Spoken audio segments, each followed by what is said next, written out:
सदियों पहले वैद्य नाड़ी देखकर रोग पहचानता था। आज एआई मशीनें डेटा देखकर निदान कर रही हैं।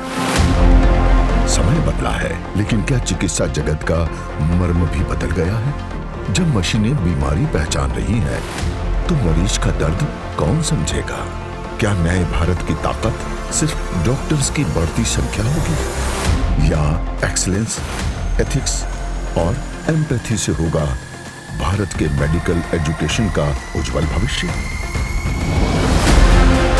इसी निर्णायक विषय पर युवाओं के साथ विशेष संवाद करेंगे डॉक्टर सुभाष चंद्रा, जो बात डिग्री पर नहीं, दायित्व पर करेंगे, जो बात करियर की नहीं, केयर की भी करेंगे, और बात सिर्फ चिकित्सा जगत के बदलाव की नहीं, बल्कि बदलते भारत की करेंगे।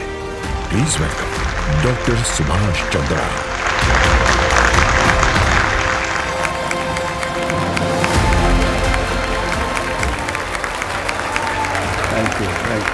Thank you very much.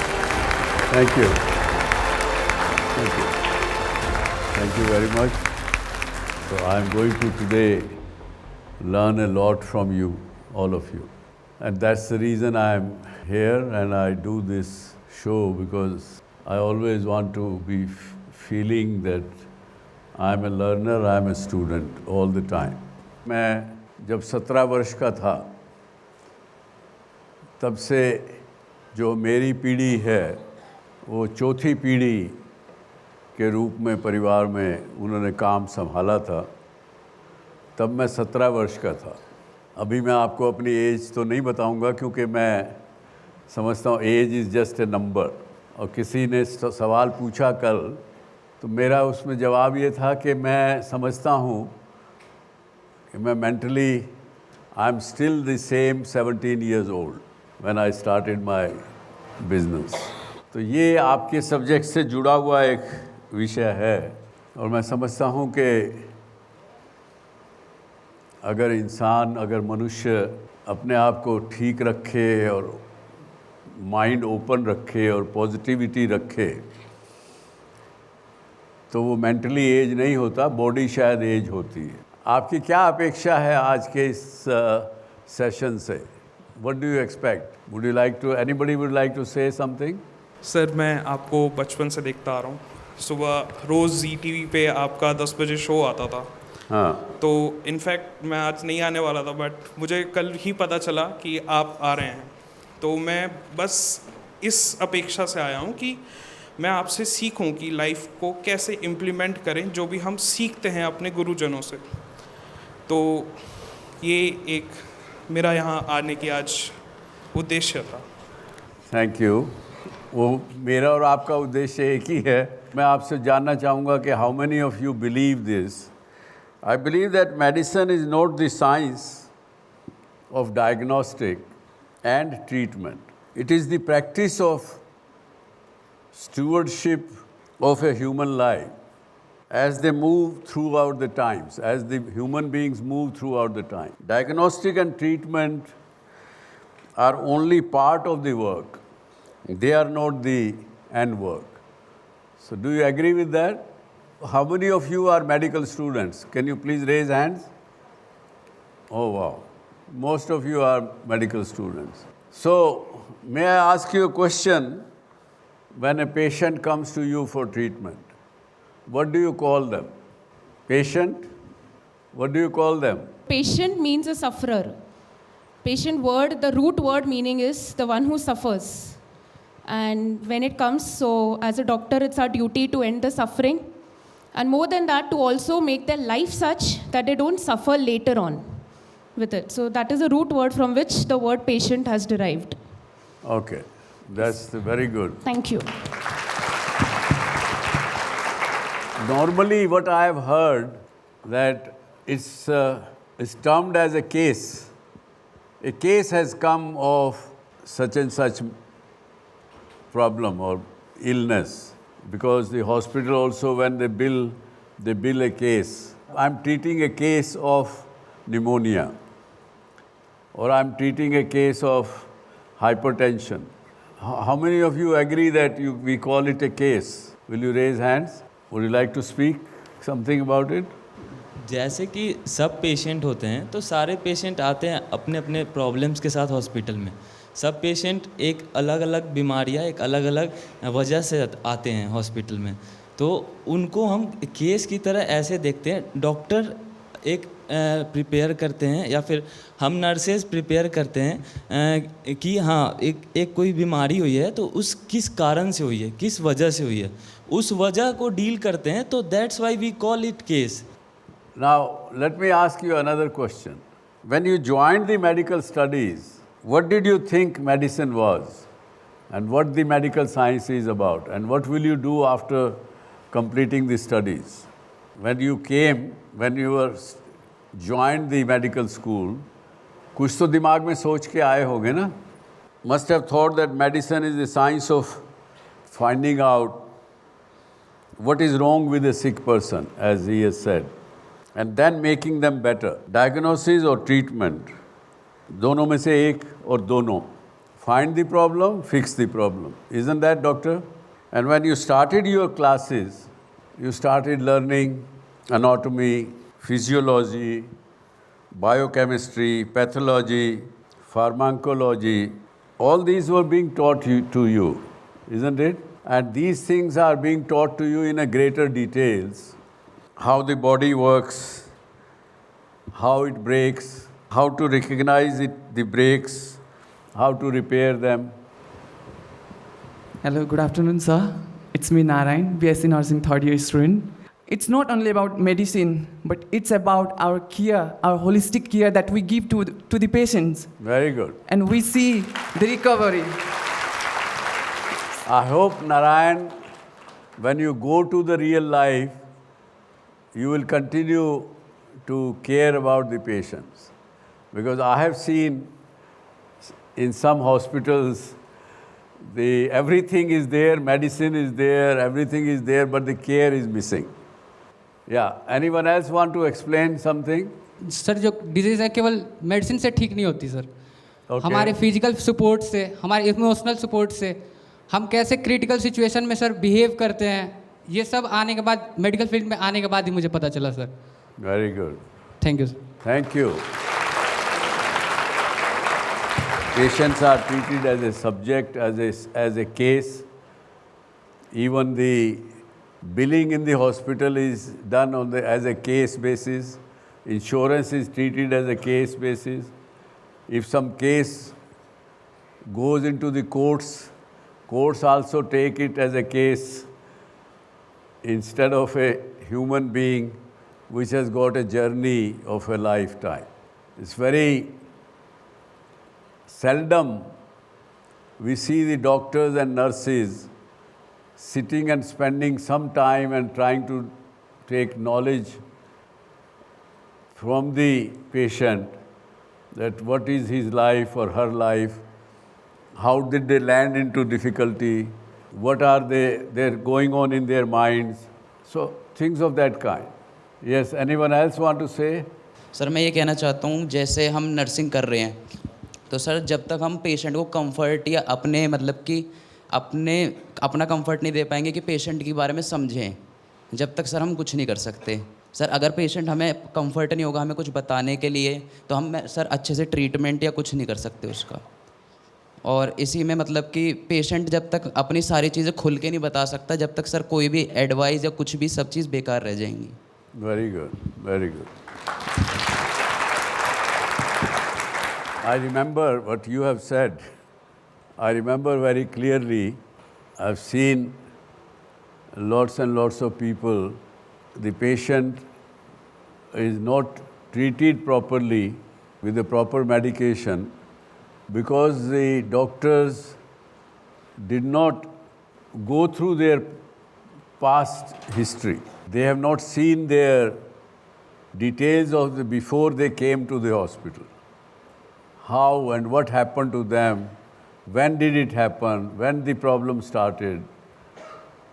And like today, many of you are shying to speak on the camera or on the mic. Patients are generally also not very open to tell their whole story. because the way doctors ask, the way doctors treat them, when asking is also an art, that also probably need to be learned by definitely by nurses as well as the doctors. क्या हुआ भाई आपको? एक तो ऐसा सवाल पूछ लिया आपने पेशेंट से, तो already he is become defensive. और दूसरे तरह से एक डॉक्टर बोले, हाँ भाई क्या नाम है आपका? अच्छा, कहाँ से आए? परिवार में कौन कौन है? आपको ये दिक्कत कैसे हो गई? देन यू आस्क, ये कब से आपको क्या शुरू हुआ? He will open up, the patient will open up, will tell his or her story properly. He will be on your same wavelength with the doctor. And then the treatment would be good. If the attendants or the nurse, etc. also say, oh uncle, आपको तो बहुत बड़ा तकलीफ है. I've seen in Mumbai, वो मुंबईया भाषा में क्या बोलते हैं, अंकल आपको बहुत तकलीफ है, कैसे हो गया? बड़ा मुश्किल है. ऐसा कहते ही वो पेशेंट और आधा ज़्यादा बीमार हो जाता है. So I will straight go and invite doctor Satyendra Singh, who is here as a guest on this show. Let me tell you, he is a professor of Guru Tegh Bahadur Hospital in Delhi. He was diagnosed with polio when he was just 9 months old. He navigated the medical system as a doctor with a disability, turning his life experience into fierce advocacy for equity, accessibility and inclusion. और उनकी वजह से medical science की regulations में और the way hospitals are following certain protocols, there are certain changes which he has been able to force into the system. And his key achievements are that he has led a lot of legal battles against the rigid institutional framework to make medical education inclusive for students who have disability across India. बहुत बधाई हो doctor साहब. Would you like to come and join me? बहुत स्वागत है आपका. Welcome, बैठिए. So doctor साहब आप बताइए हमारे स्टूडेंट्स को आज, I am sure they are really eagerly willing wanting to listen to you. पहले तो अपने बारे में बताइए. तो जैसा सर ने अभी बताया कि मैं एक मेडिकल डॉक्टर हूँ university college of medical sciences में, बट उसके अलावा being a doctor I am also a disability rights defender. और जैसा सर ने बताया कि सुप्रीम कोर्ट ने मुझे एक एक्सपर्ट, डोमेन एक्सपर्ट इनवाइट किया था, जिसकी वजह से जो नेशनल मेडिकल कमीशन है हमारी, उसमें बहुत सारी कुछ जो उनके गाइडलाइंस है, admission guidelines for students with disabilities, they were barrier to a lot of people with disabilities. So because of my report, Supreme Court of India accepted that report and they asked National Medical Commission to change those rigid guidelines. Another battle is going on, जो हमारा nursing profession है, since most of you are from the nursing profession, वहाँ पर भी अभी there are still some barriers existing because nursing field only allows people with lower limb disabilities and only up to 50%. अगर मुझे nursing करनी होती तो शायद मैं कभी इस profession में आ ही नहीं पाता because my disability is 70%. We were successful with National Medical Commission, but this case is going on in Delhi High Court and maybe nursing profession will become more inclusive because Florence Nightingale is a shining example of somebody with different type of medical impairments. She also had dyslexia, but जो Indian Nursing Council की guidelines है, somebody with a dyslexia, somebody with a short height, dwarfism, they cannot become nurse. I don't see any logic for that. What height person cannot, below the height cannot become nurse? Below 4 feet, sir. Below 4 feet they cannot become nurse? Yes, sir. Because जो हमारा संविधान है, जो हमारी parliament है, उन्होंने कानून पास किया, the rights of persons with disabilities act. उस कानून में कहीं नहीं लिखा कि कितने परसेंटेज वाला डिसेबिलिटी वाला डॉक्टर बन सकता है या नर्स बन सकता है या फिजियोथेरेपिस्ट बन सकता है. These barriers are from the commissions. और वो जो कमीशंस ने जो गाइडलाइंस बनाई है, they never included people with disabilities. And this is very common thing which we also see in medical profession many a times when we are talking, when we are making policy for say poor people, say for people with different type of illness and ailments, we never involve them in those decision making. तो वो हिंदी में बोलते हैं ना, जिसके पैर ना पड़ी बेवाई सो क्या जाने पीर पनाई. So these are the real experts. सरकर ने बड़ा अच्छा एग्जाम्पल दिया था, case, medical case, that's how we deal with patients coming to our hospital. What about me? Madam ने बोला कि patients and cases are those who suffer. Am I a case? Am I a sufferer? I'm also a doctor. I'm also a proud person with disability. Who am I? Yeah, that question remains very much in the air. What more do you think we need to do in this case? Sir, I think the main issue जो है, nobody wants to become a bad doctor or a bad nurse or a bad physiotherapist. The problem is that, we have our own implicit biases, right? And it is largely being changed or tackled with good teachers, good universities like Sharda University. But having said that, all of these universities can only teach what the regulatory bodies prescribe, because we have National Medical Commission. They have now, from 2019 onwards, included medical ethics longitudinally through all 5 years. Unfortunately, in case of nursing, again the curriculum was changed into competency-based from, I believe, 2022 onwards. But they only include 1 semester where they teach medical ethics. Now, this is something which needs to be inculcated right from the beginning of your nursing profession or your physiotherapy profession, because these are not optional subjects.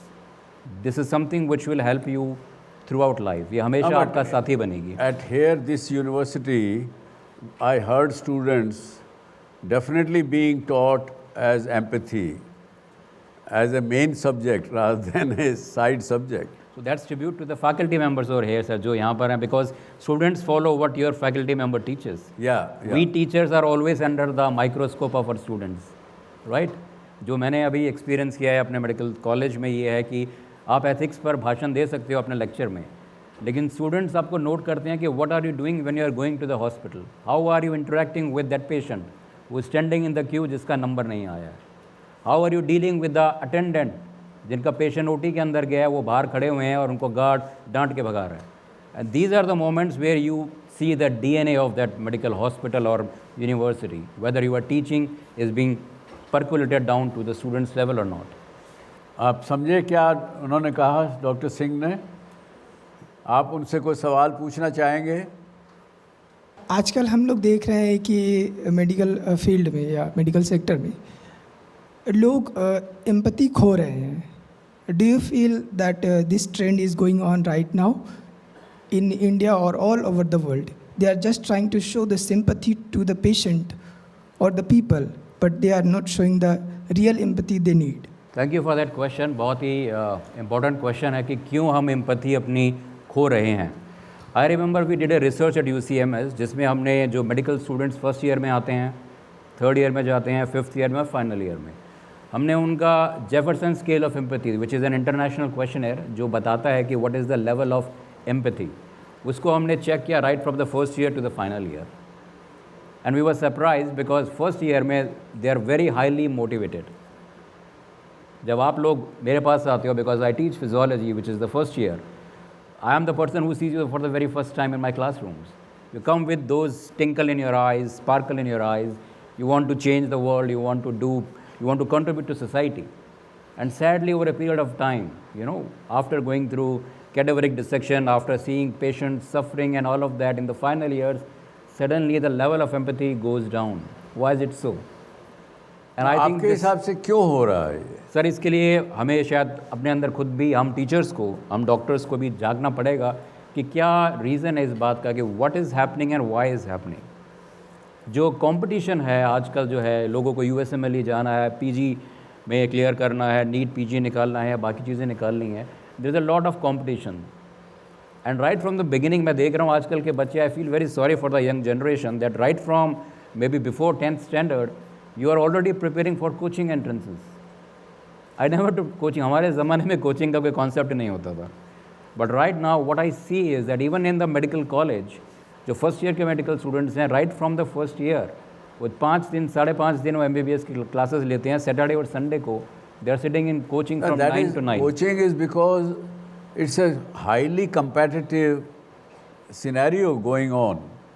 So there is a आप देख रहे हैं कि पिछले महीने भर से NEET में क्या हो रहा था, क्या नहीं हो रहा था। जी सर। 30-30 लाख स्टूडेंट्स अप्लाई करते हैं, एग्ज़ाम में बैठते हैं, लाख सीटें अवेलेबल होती हैं, तो क्या करेंगे? एग्जैक्टली इसलिए वो फिर कोचिंग क्लासेस भी लेते हैं, एक्स्ट्रा भी चीज़ें करते हैं। सो मैनी टाइम्स, क्योंकि you all people are brilliant people जब आप MBBS में आते हो या नर्सिंग में आते हो, क्योंकि आप अपने एरिया से टॉप करके आते हो, एंट्रेंस एग्जामिनेशन क्रैक करके आते हो। बट यहाँ पर जब आप मेडिकल कॉलेज में आते हो, you have people from all over the country and in fact in short the people even from abroad also. There is a huge competition and then there is a peer pressure, and because of that we are killing the joy of taking care of yourself, learning from humanities. India में आजकल क्या है कि जब हम पहले से divide कर देते हैं कि ये सब्जेक्ट्स में आर्ट्स और मेडिसिन, आर्ट्स वगैरह ये तो ह्यूमैनिटीज़ वाले पढ़ते हैं। My understanding is slightly different because my understanding was shaped by my interest in medical humanities. जब मैं क्लास में पढ़ाता हूँ तो यूजुअली जो फर्स्ट स्लाइड्स होती हैं मेरी, उसमें I don't start with learning objectives. At the end of this session you would hear this and that. I begin with a painting and I ask for interpretation from the people. Everybody interprets a piece of work differently. Frida kahlo, जो कि एक बहुत ही famous artist with disabilities है, उनकी एक बड़ी renowned painting है द ब्रोकन कॉलम, जिसमें उनको दिखाया गया क्रॉनिक पेन और डिसेबिलिटी का मतलब। It is being perceived differently by students. Then there is a painting the doctor. नहीं, वो तो डॉक्टर साहब स्वाभाविक है। इफ़ यहाँ पे अगर 500 स्टूडेंट्स बैठे हैं, जी सर, तो 500 अपने दिमाग हैं, हर दिमाग का अपना फ़िल्टर है। Exactly sir. हम अपने फ़िल्टर लगा के ही उस विषय को देखेंगे। Correct sir. तो उसमें अलग अलग आंसर्स आएंगे, वो बात तो समझ में आती है। मेरा सर वही कहने का मतलब है कि जो डॉक्टर या नर्स या फिजियोथेरेपिस्ट की सबसे इम्पॉर्टेंट चीज़ है स्किल सेट, वो है आपका कम्युनिकेशन स्किल्स। हाँ, कम्युनिकेशन। और कम्युनिकेशन स्किल्स में I am not only talking about your spoken word skills and all of that, I am talking about non verbal skills. Non verbal, जब आप बॉडी लैंग्वेज आपकी क्या है? Yes sir. जब आप OPD में बैठते हो और आपका मरीज़ गेट पर खड़ा होता है, आपकी डायग्नोसिस उसी मोमेंट से स्टार्ट हो जाती है, the moment that person is coming inside.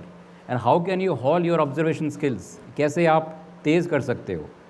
And that's why the linking with visual arts. Visual arts आपको सिखाती है कि आपको एक आर्ट्स को कैसे देखना है, फ्रॉम द पेरिफेरी या centre, and it tells you about the cues. Doctor से आप पूछोगे आप में से कितने लोग ऐसा सोचते हैं कि विजुअल आर्ट से ही कम्युनिकेशन स्किल का शुरुआत होगी? यस। मुझे ऐसा लगता है कि अगर हम पेशेंट को फर्स्ट टाइम देखते हैं तो उस टाइम हमें इफ़ेक्टिव कम्युनिकेशन के साथ साथ उनका विजुअल एक्सप्रेशन भी देखना पड़ता है, क्योंकि उनका जो फेशियल एक्सप्रेशन होता है वो बहुत सारा उनका प्रॉब्लम को बता देता है कि आगे हमें कैसे बढ़ना है और किस डिजीज़ को ट्रीटमेंट और उनका मेडिसिन कैसे चलाना है और उनको किस कैटेगरी में रखना है। बेटर है कि पहले हम उनके विजुअल एक्सप्रेशन और फेशियल एक्सप्रेशन देखें और उसके बाद उनसे पूछें कि उसके अकॉर्डिंग उनसे पूछें कि आपको क्या हुआ है नॉर्मल में, और इफ़ेक्टिव वे में इफ़ेक्टिव कम्युनिकेशन करेंगे और पोलाइटली उनसे बात करेंगे। ऐसे बात करने से बेटर क्योर कर सकते हैं। Thank you sir. Yes sir. बिल्कुल सही कहा सर स्टूडेंट ने। मैं बस इसमें एक चीज़ ऐड ऑन करना चाहूँगा सर। जैसे जब कोई पेशेंट आता है, जब वो दर्द में होता है, उसके सीधे चेहरे पे दिखता है कि वो दर्द में है, वो पेन में है। अगर कोई टेंशन है, जैसे सपोज सर मैं हस्बैंड हूँ, मेरी वाइफ प्रेग्नेंट है और वो लेबर में, तो वो मेरे चेहरे पे साफ दिखेगा, मेरी वाइफ के चेहरे पे साफ दिखेगा। तो जो सर ने कहा वो एकदम सही कहा है कि आपका जब कम्युनिकेशन है वो विजुअल से स्टार्ट होता है, वहाँ से आपको दिखते पता चल जाता है कि क्या है। बस मैं इतना ही ऐड ऑन करना चाहूँगा। Thank you sir. Very good, very good. Sir जैसे अभी उन्होंने कहा कि एम्पैथी हम लोग खो रहे हैं जैसे मेडिकल फील्ड में, तो क्या कभी एम्पैथी सिंपैथी शो करने में ज़्यादा इमोशनली कनेक्ट हो जाते हैं पेशेंट से, उसको कैसे कंट्रोल कर सकते हैं, या मतलब क्या वो सही है कि या गलत है? तो मेरा क्वेश्चन वही था। Thank you. That's a very valid question, thank you for that. Medical system में एक टर्म होती है जिसको हम बोलते हैं डिटैच्ड एम्पैथी। तो वी एक्सपेक्ट दैट जो हीलर्स हैं हमारे, बी डॉक्टर्स, नर्सेस और physiotherapist, they need to be compassionate and they need to understand and they need to demonstrate empathy also. But many a times you shouldn't focus too much on that, and that's why we say we need to be little bit detached also while showing empathy, because ultimately it also has effects on your psyche as well, and you will keep on seeing this suffering everywhere in your hospital. But the patient has come to the hospital to you to get relief of these sufferings, And that's why it is important that you are in your senses to make those decisions which would help that particular person or the patient to get rid of his or her own sufferings. Sir कई बार ऐसा होता है कि patient के साथ जो attenders होते हैं उनकी जो क्रिटिकल कंडीशन होती है पेशेंट्स की, तो जो अटेंडर्स है वो ज़्यादा ही इमोशनल हो जाते हैं। समझाने के बाद भी कई बार समझ नहीं पाते हैं कि इमोशन को किस तरह से हैंडल किया जाए। इवन दो जो काउंसलर्स होते हैं उनके सामने भी वो इमोशनल हो जाते हैं, तो उस चीज़ को कैसे डील किया जाए कि अटेंडर्स उनके ज़्यादा इमोशनल ना हो, कि डिजीज़ कंडीशन स्पेसिफिकली जैसे जैसे हम ट्रीट करते जाएंगे वैसे वैसे अपग्रेड होती चली जाएगी। तो वो चीज़ थोड़ा अटेंडर्स को दिक्कत होती है कई बार समझाने में। तो ये वही चीज़ है जो हमने अभी बात की कि एक डिफरेंस जो बेसिक है हमारा ये है कि प्राइवेट हॉस्पिटल्स और पब्लिक हॉस्पिटल्स में जो आप बात कह रहे हैं, ज़्यादातर अक्सर हमने देखा है कि जो सरकारी अस्पताल होते हैं वहाँ जो रेजिडेंट्स इमरजेंसी में काम कर रहे होते हैं, unfortunately many times there are incidents of violence on health care professionals. The reason for that is that there is an improper triage. डॉक्टरों की पिटाई होना कोई बड़ी बात नहीं है सरकारी अस्पतालों में, स्पेसिफिकली आपकी इमरजेंसी में, क्योंकि इमरजेंसी का जो माहौल होता है बड़ा चार्ज अप होता है emotionally. Doctors are working there for constantly 12 hours, 16 hours, at times 36 hours, and many times attendant do not understand कि कौन सा पेशेंट कितना ज़्यादा सीरियस है। ये प्रोरोगेटिव डॉक्टर का है कि वो डिसाइड करेगा कि पहले वो किसको देखेगा, क्योंकि आपकी जो सप्लाई है हॉस्पिटल में, resources they are limited, number of beds are also limited, and that's why you need to decide कि किस एक जो लिमिटेड बेड है उस पर कौन सा पेशेंट आएगा। क्या उस पर आप एक 18 साल का जो एक यूथ है आया एडमिट में, उसी टाइम पर आपके साथ एक बुज़ुर्ग इंसान है 90 साल के आए हैं, दोनों एक समय पर आए हैं, बेड एक है, आप किसको एडमिट करेंगे? फिर आप हिस्ट्री लेंगे। कुछ लोग सोचते होंगे हिसाब से किसको लेना चाहिए, 18 साल या 90 साल? 18 साल। क्यों? क्योंकि आप सब 18, 20, 25 के हो। अच्छा, तो दूसरा मैं सवाल आपसे पूछता हूँ, जो 18 साल का जो यूथ आया है हॉस्पिटल में, उसका आपने ब्लड सैंपल देखा, उसमें there is a high level of alcohol intoxication. उसके यहाँ पर टैटू लगाया जो बता रहा है कि वो रात को एक पब में गया था और जहाँ से उसको लाए गए हैं he was involve in A road traffic accident and he was driving while intoxicated. और जो दूसरे आपके 90 साल के जो बुज़ुर्ग हैं, बिल्कुल उनके उम्र काफ़ी ज़्यादा है, but he comes out to be a freedom fighter. क्या आपका डिसीजन चेंज होगा? तो ये एथिकल सवाल होते हैं। चेंज योर डिसीजन, यस और नो? नो और यस। हम जिस फील्ड में हैं उस फील्ड में केयर, रिस्पॉन्सिबिलिटी, पेशेंस सब कुछ चाहिए होता है, बट फिर ऐसा हो जाता है कि हम मेडिकल फील्ड को एज अ ट्रीट करते कि ये बस डिसीज़ को ट्रीट करने के लिए, पर्सन को ट्रीट करने के लिए नहीं। But I think medical field is all about treating person also. Yeah very good, very well said. Absolutely, because यही एक इम्पॉर्टेंट चीज़ है कि जो हमारा मेडिकल करिकुलम पहले था, it was largely disease focused. Disease focused पूरे मेडिकल का जो फंक्शन था, जो पर्पस था, वो था टू फिक्स द पेशेंट। अभी हम जो बात कर रहे हैं, क्योंकि काफ़ी चेंजेस आए हैं, we talk about person centric care. We do not focus too much on science and symptoms. Yes, they are important, but उन साइंस और सिम्टम्स के पीछे एक जीता जागता इंसान है, and you are caring for that. Symptoms are secondary. Doctor Singh, आपसे मैं एक पूछना चाह रहा हूँ कि आपको जो ये डिसेबिलिटी हुई जब 9 महीने के थे आप, तो आपने कैसे अपनी हिम्मत बटोरी और मेडिकल आपने MBBS किया, स्टडीज़ किया, कहीं आपको अड़चन आई इस डिसेबिलिटी की वजह से? जी सर, मुझे जो पोलियो हुआ था, I belong to a small place Rewari in Haryana, और I was apparently the most healthiest child in my family. 4 जो हम भाई हैं, मैं सबसे छोटा मैं ही था। बट जब मैं 9 महीने का तो मुझे पोलियो हुआ, और पोलियो की वजह से फिर मेरे फादर जो कि आर्मी में थे, वो मुझे इलाज के लिए, मेरे पेरेंट्स हर जगह मुझे ले जाते थे। And my biggest impression, inspiration was my mother.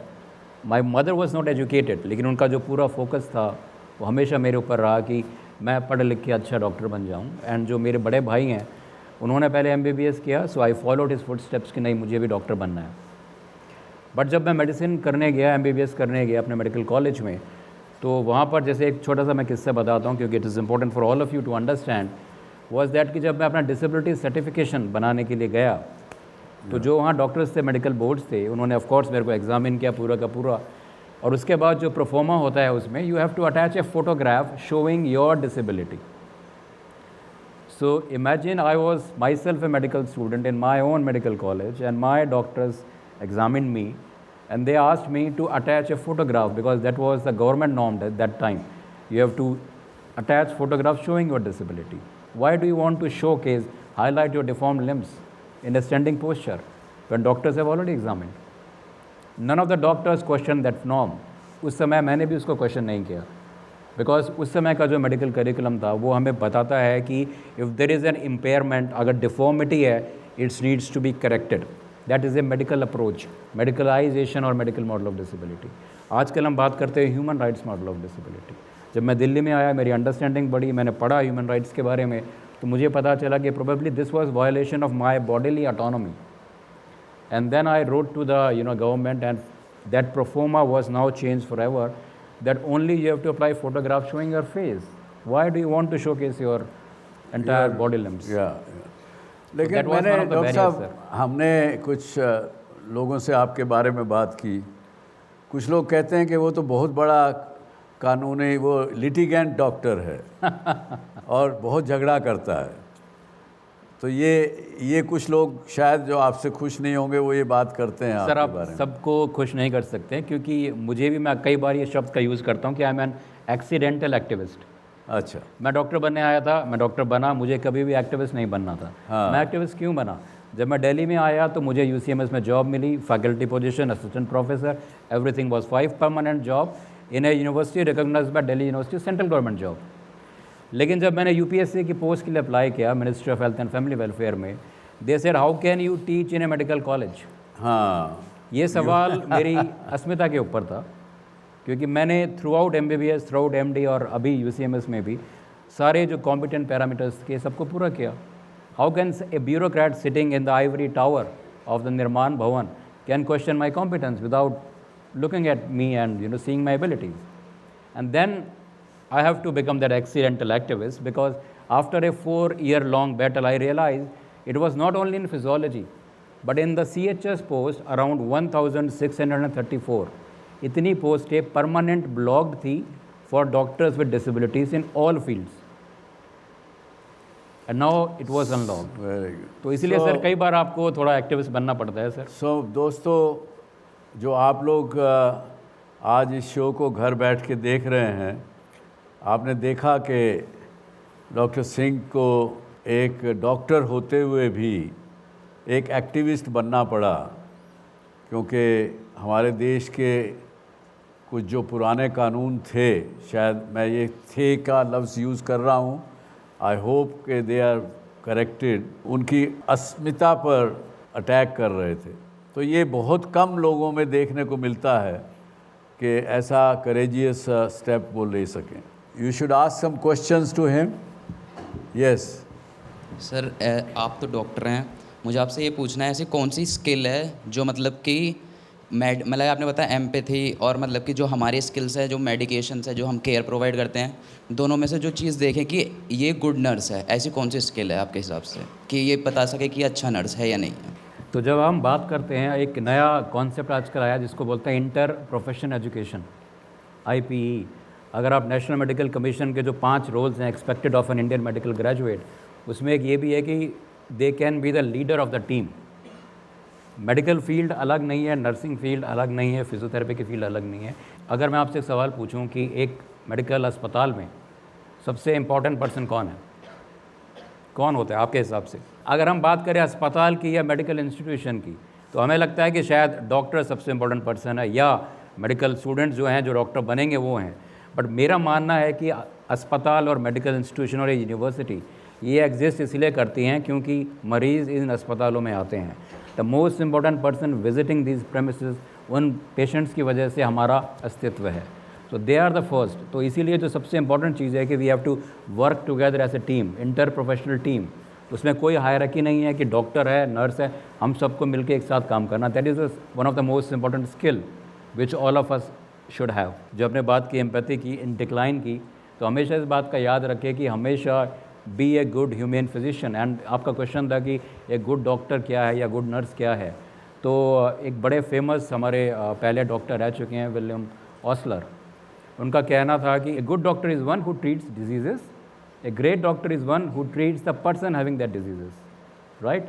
मैं इसमें एक लाइन और ऐड करूँगा कि एक humane healer which could be a doctor, a nurse और physiotherapist is one which also takes in to consideration the environment where the person with that particular disease is living and having suffering. क्योंकि many times जो cultural context होता है वो हर जगह का अलग होता है। जो आपके पास पेशेंट्स आते हैं, कोई एक फार फ्लंग एरिया से, रूरल एरिया से आ रहा है, उसके पास शायद इतने पैसे नहीं है, हो सकता है एक ही बस वहाँ से आती हो। ये सारी चीज़ें डॉक्टर जो बैठा हुआ है ओपीडी में उनको पता नहीं चलता। उसके पास 150 लोगों की ओपीडी होती है। और अक्सर हम सुनते हैं, लोग बोलते हैं कि अमेरिका के डॉक्टर एक पेशेंट पे 15 मिनट लगाते हैं, हिंदुस्तान के डॉक्टर के पास टाइम नहीं है क्योंकि 250 मरीज़ आते हैं। We have hardly 1 minute or 1.5 minutes. लेकिन even in that 1.5 minutes, nobody is stopping you to just give a warm assurance, a touch to the person. आपकी बॉडी लैंग्वेज, आप कुछ कह भी नहीं रहे हैं, जिस तरह से आप उनसे इंटरेक्ट कर रहे हो, जिस तरह से आप उनके हाथ पे हाथ रख रहे हो, इतना काफ़ी होता है उसको एक रीअश्योरेंस देने का। Very good. आज के युग में we all are listening, there is too much noise about artificial intelligence. I'm also listening, lot of people talk that there are AI which will enhance the life of people. क्योंकि आज के दिन अगर आप देखें तो दुनिया भर के व्हाट्सएप पे भी वही चल रहा है, टेलीविज़न पे भी चल रहा है। Big story around the world is that longevity will increase, people will start living 150 years. एक मेरे दोस्त ने, मारवाड़ी दोस्त है, उसने कहा, अरे सुभाष, पिछले साल उन्होंने कहा, सुभाष अपने को बस 10-15 साल और जीना है, उसके बाद तो टेक्नोलॉजी अपने आप हमको नहीं मरने देगी। ऐसा लोग सोचते हैं। क्या, what do you think? Definitely sir, अगर हम बात करें आर्टिफिशियल इंटेलिजेंस की या एआई की, so AI is a game changer and specifically in countries like ours who are still developing nation.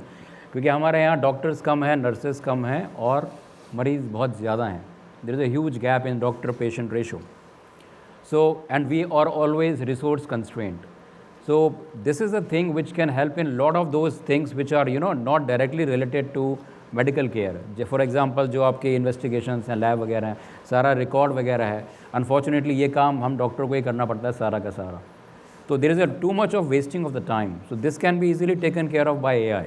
Yeah, artificial intelligence can take care of the technical work of a doctor, the diagnostic, keeping the records, and so many other things. Absolutely. But AI cannot treat a illness. That is what at least my conclusion is. Exactly sir, क्योंकि बहुत सारा कुछ doctors में specialities में एक concern था, जैसे कि शायद अब रेडियो डायग्नोसिस में रेडियोलॉजिस्ट की ज़रूरत नहीं है क्योंकि एआई आ जाएगा, साइकेट्रिस्ट की ज़रूरत नहीं है क्योंकि एआई आ जाएगा। But the thing is that AI can only give you a certain direction, it can never ever replace a human doctor, it can only give you information. And many times you do need to know what to do with that information. जो empathy वाले traits हैं वो आपको AI नहीं बता पाएगा। How to give reassurance, ये probably AI आपको शायद ना बता पाए। And that's Y AI can never replace a good doctor or a great doctor. There is something which is even medicine cannot do it. I come from a different profession. I am a sales and marketing guy. I recently read a couple of books because being into sales and marketing, I read. There was one line which caught me. If I am showing kindness towards one person, the person who is showing kindness and who is receiving and who is observing, all three are healed. So, and I also read something that, we are working on waves, aura, energy. When you are in certain aura or the energy, you also heal. So are we moving towards the non-medicine era? I know surgery cannot be replaced, but healing, kind of a thing which we talk about. So we will have a medicine की जगह वो एक device मिलेगा क्या हमें in future?